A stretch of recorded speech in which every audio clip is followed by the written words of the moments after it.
recommend staggering the end joints a minimum of 6 inches. For tile installation, we recommend staggering the end joints a minimum of 3 inches. Do not install 4 corners together, as this will not provide a stable installation. To click the end joint of the plank or tile together, click the short side of the plank or tile vertically into the previous one by pressing it by hand and rolling it with a hand roller to ensure a fully compressed, tight fit.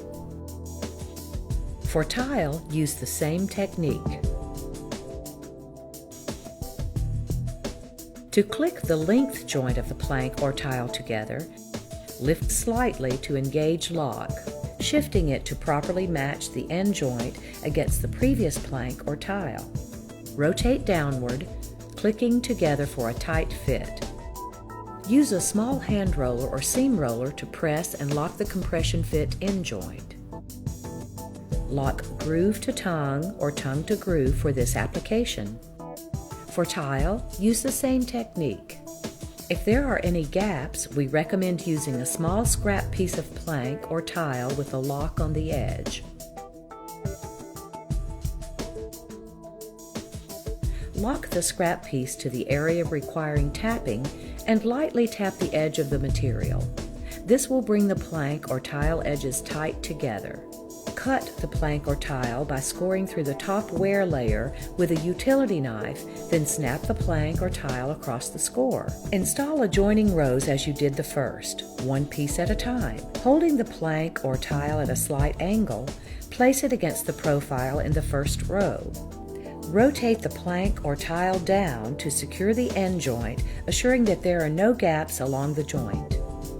The adjoining planks or tiles are aligned by sliding the long joint into position, shifting it to properly match the end joint against the previous plank or tile.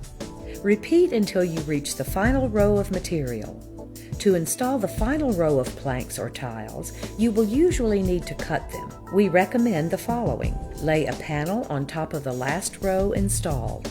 Lay another plank or tile against the edge of the wall. Mark the plank or tile underneath. Cut the plank or tile through the wear layer and snap along the score. Install the last row, leaving ample expansion space.